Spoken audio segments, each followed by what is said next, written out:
Welcome to the Compact Disasters podcast from compactdisasters.com, the show where we explore natural and human-made disasters from around the world.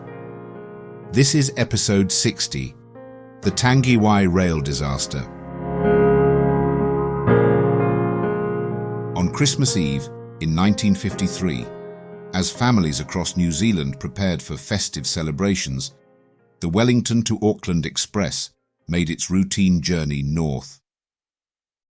The passengers aboard were a mix of excited children heading home for the holidays, parents eager for a few days of rest, and service members looking forward to reunions with loved ones. What none of them could have known was that a geological event upstream had set in motion a tragedy that would become one of the darkest moments in New Zealand's history. The Tangiwai rail disaster stands today as a solemn reminder of the unpredictable power of nature and the importance of vigilance when lives depend on infrastructure. It is a story of a bridge weakened by forces unseen, a train that arrived at precisely the wrong moment, and a nation that mourned together on what should have been the happiest night of the year. The disaster took place near the town of Tangiwai, a rural area on the North Island. The railway line crossed the Wangehu River on a steel and concrete bridge that had served the country reliably since its construction in the early 20th century. Looming above the landscape was Mount Ruapehu, an active volcano with a jagged peak crowned by a crater lake. That lake, held back by walls of volcanic ash and ice, had a long history of sudden releases of water and debris. When those natural barriers collapsed, the result was a high-speed surge known as a lahar. While scientists were aware of the volcano's potentially destructive behavior, the means to predict or track these events remotely did not yet exist. The Wellington to Auckland Express was a familiar sight on the New Zealand Government Railways network. On the 24th of December 1953, it carried around 285 passengers and crew. Families returning home for Christmas dominated the carriages, along with soldiers from Waihuru military camp just ahead on the line. The locomotive crew included experienced operators who had no reason to suspect anything unusual as they approached Tangiwai. They were making excellent time, the coal-fired engine working efficiently and the countryside sliding past in the deepening twilight of a warm summer evening. Though the train glided north without trouble, events high on Mount Ruapehu had already laid a trap. The crater lake at the summit had been steadily eroding the unstable wall containing it. At approximately 8 p.m., the pressure became too great. The natural dam gave way, and millions of litres of acidic, sediment-filled water surged down the mountain in a roaring wave. As the lahar raced into the Wangehu River Gorge, it carried boulders, mud, volcanic ash, and debris at tremendous force. This torrent crashed into the Tangiwai rail bridge, slamming against the concrete piers until they shifted from their foundations. The central span collapsed into the churning river below.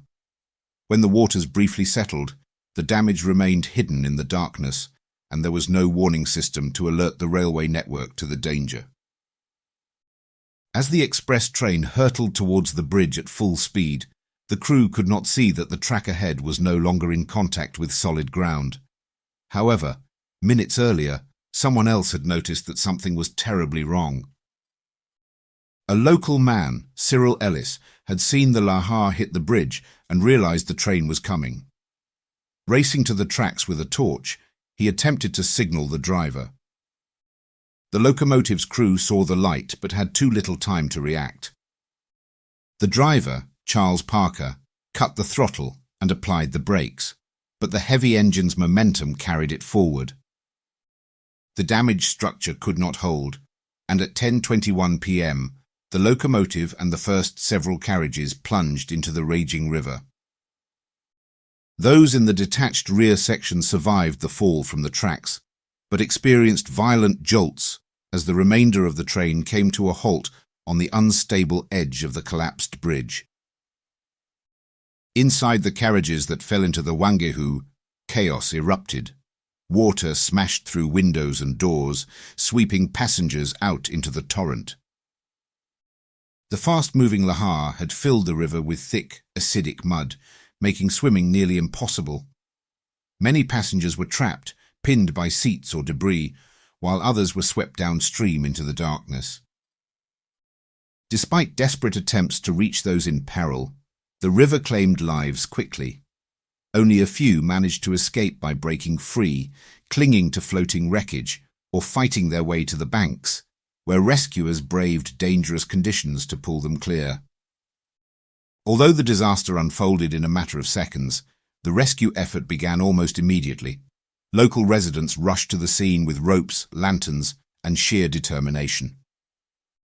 Among the survivors was Cyril Ellis, who worked tirelessly to save others after his warning failed to stop the train in time.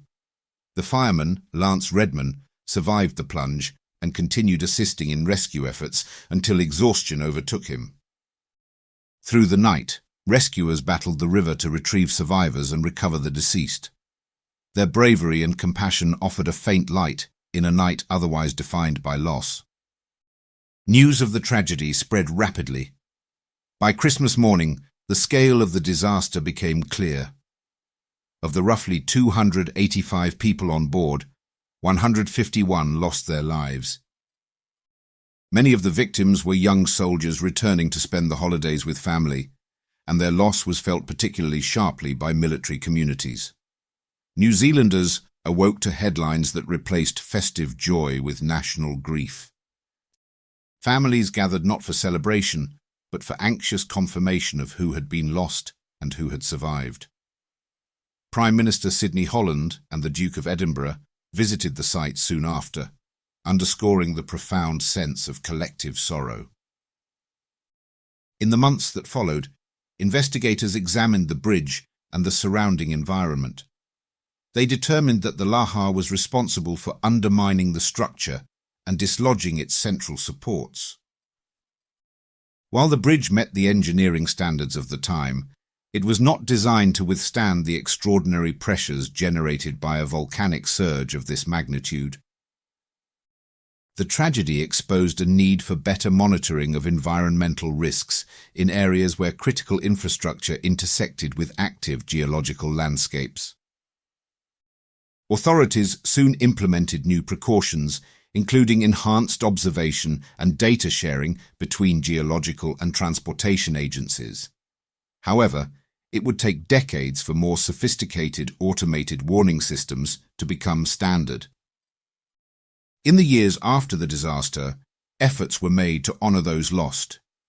A memorial was constructed at the site near the banks of the Wangehu River. Each Christmas Eve, people gather there to remember the victims and reflect on how quickly life can change. The recovered bodies of unidentified victims were laid to rest in a common grave at Karori Cemetery in Wellington, where a memorial plaque stands. For the families of those who died, the holiday season would forever be associated with heartbreak rather than celebration. Yet many have noted that the strong communal support shown in the aftermath became a lasting part of New Zealand's identity. The Tangiwai rail disaster remains one of the worst railway accidents in New Zealand and a seminal moment in the country's disaster history. It led to closer cooperation between scientists and engineers and encouraged the development of monitoring technologies to provide earlier warnings of volcanic processes. Mount Ruapehu continued to experience lahar events in later decades, but the lessons learnt from Tangiwai improved preparedness and reduced the risk of another catastrophe of this kind.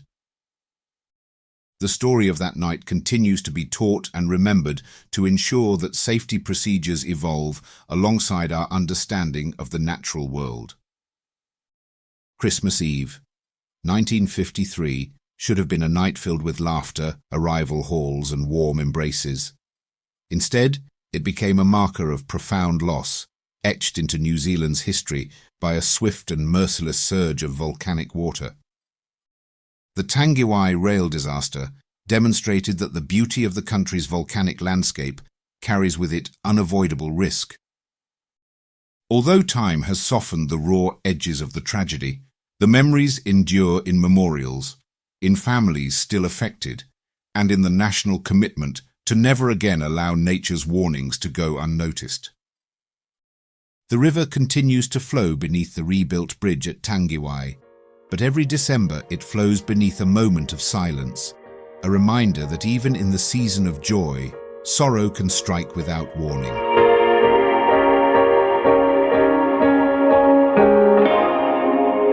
I hope you enjoyed that episode of the Compact Disasters podcast from compactdisasters.com. If you did, why not leave us a review wherever you get your podcasts? And while you're there, don't forget to subscribe so you don't miss any future episodes.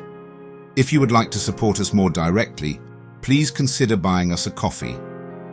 Head on over to compacthistories.com/disaster coffee to see how.